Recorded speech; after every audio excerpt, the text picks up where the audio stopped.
What's up, guys? It's your favorite Kiwi coach, and give me 6 months of your time, and I'll give you the best golf swing of your life.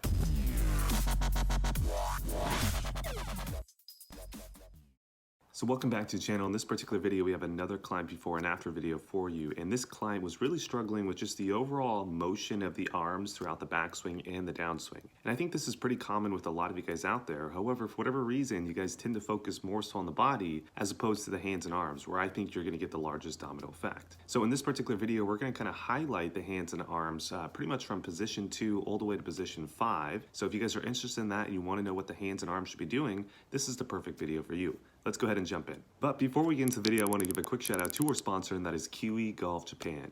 If you're too busy or you just can't make it out to our locations for lessons, Kiwi Golf Japan is the membership site for you. With 200 plus videos of golf instruction, we have everything on the site you could possibly want. So go ahead and check out that link down below. And now let's get into this video. So like I said in the intro, you guys oftentimes overlooked at hands and arms movement throughout the backswing and the downswing, and you tend to focus on the body throughout most of the swing. Now, I don't know if that's because it's more sexy to focus on the body, or maybe that's what you hear on YouTube all the time. But the main point is, oftentimes the hands and arms are overlooked, and a lot of the times when you do work on the hands and arms, you can get a pretty massive domino effect where a lot of the body parts actually start to fix themselves. So if you're interested in working on a few points that are based on the hands and arms, which are a lot easier to fix, by the way, this is the perfect video for you. Let's go ahead and take a look at the before swing first, then the after swing. Then we'll come back and discuss what we're going to be discussing in this particular video. All right, here's going to be the before swing right here.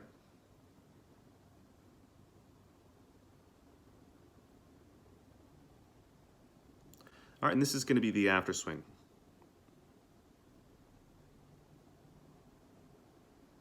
So as you can see, there's some really massive differences from the arms in the before swing and the after swing. And specifically from position 2 to position 3, there's a really key difference between the two swings that I want to highlight first in this video, because I feel like this allowed us to get a pretty large domino effect with a lot of the other things that we're trying to fix on the downswing. So let's go ahead and start off with position 2 through 3. We're going to focus in on that motion and see exactly what we changed. And then I'm going to talk about the reasons why we wanted to change what we changed. So the key point that we're going to focus in on is going to be the hand path from position 2 to position 3. So I'm going to be drawing an angle on the before swing and the after swing so you can see the massive differences between the movement. So let's go ahead and take a look at where the hands move from P2 to P3 in the before swing. If you note here, the hands actually moved a little bit to the right of this line, which means the hands were moving more out towards the golf ball in that section. Now that's completely opposite of what you're going to see most players do. Most players from position 2 to position 3 are going to be moving inwards, right? And that's why our checkpoint is going to be on the right pack, not the left pack. Now, if you go ahead and take a look at the after swing, we're going to see a pretty massive change, and I want to highlight that with an angle as well. So if we take a look at position 2 to position 3 now in the after swing here, we're going to find that the hands are now moving in at the correct angle that I prefer, right around this 16 degrees. Now, it's really important to note that if you're going to get 16-degree angle, you want to make sure that your hand positioning at position 2 is going to be in my correct checkpoint parameters. So we tend to like to see the hand positioning just outside the toe line at position 2, as you can see here. This is a pretty good rate right here. Now, if your hands are positioned to where we just said, then if you get this 16-degree angle, you're probably going to end up where the hands are right around the right pack, which is exactly where we want it to be. And that is the correct amount of inward movement that we want from position 2 to position 3. So you're probably thinking to yourself, well, Kiwi coach, like, why does this really matter? Like, what is the point? Why should I move my hands inward from P2 to P3 and not move it like the before swing? Well, what happens is whenever you move your arms that far outwards from P2 to P3, you're going to note that you're probably going to get into a position 4 like this player was before, where the lead arm is really high above the shoulder. Now, the issue with this top of swing position is the hands now have a large range of motion to travel to reconnect with the body before the body should start to rotate. Because if you keep your arms up here and you rotate, what's going to happen is by the time you get to position 5, your hands are going to have moved way too far out towards the golf ball, and you're going to be in a really steep position, and you're going to be in a compromised hitting position. So I think it's a lot easier if you move your hands from position 2 to position 3 like the after swing, because most likely at the top of the swing, you're going to find that the lead arm is going to be mirroring the shoulder a lot more. And this means that the hands don't have so much range of motion to travel to be able to reconnect with the body. And then most likely the hands are not going to move too far out towards the golf ball. You're going to be all good to go. Before we move on to the transition, let's go into some basic checkpoints with the lead arm and some top of swing checkpoints for you guys. So as you can see right here, the lead arm is right around 46 degrees, and this is a pretty good range for most of your irons. Now, once you start to get into a little bit more of a longer iron, like your hybrids and your woods, this angle is going to get a little bit flatter than this. But for most of your irons, right around that 46, 50 degree range, you're going to be pretty much okay to go. Now, to give you maybe an example of too high, let's go take a look at the before swing. This is right around 21 degrees, right? So that's a lot higher than it should be at this point in the golf swing. So the checkpoint is, yes, check for the angle, but if you can't draw the angle for whatever reason, just draw a line on the arm and then try to draw a line on the shoulder. And if they look pretty close together,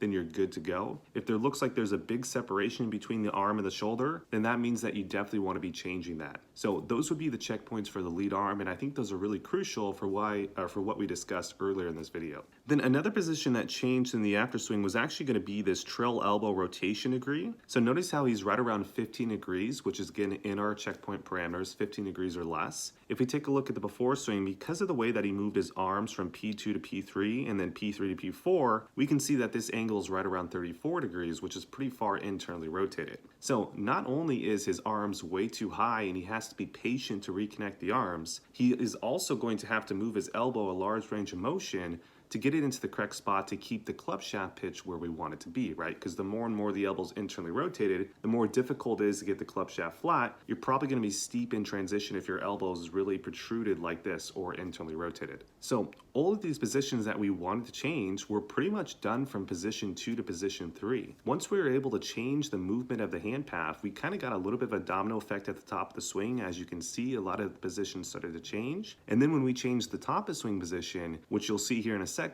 a lot of the downswing motions that we're trying to change also changed as well, which was really, really good. All right, so let's go take a look at the before swing, and I want to really focus on what happens when the arms are this high. I want you to watch really the path that the hands take, and this is solely going to be because this player was not patient enough to allow the hands to drop before they started to rotate. So let's watch what happens to the hand path. So as this player starts to go down, we can see immediately he has a little bit of a looping action here, which is what he should be doing from this position. The issue is he didn't get enough of a looping action before his body started to rotate. So what we're going to find now is as we start to approach position 5, the hands are getting closer and closer to this left pec, and he's way too far out towards the golf ball. And all of this was because his arms were way too high at the top of the swing, and he wasn't patient enough to reconnect the arms before he started to rotate. All right, so if we take a look at the after swing now and take a look at the hand path, now we're going to see a little bit different transition hand path. Now we're seeing that the hands are actually kind of moving slightly diagonally out initially, which is more so kind of what you want to see, right? You want to see the hand path kind of moving on a diagonal pattern.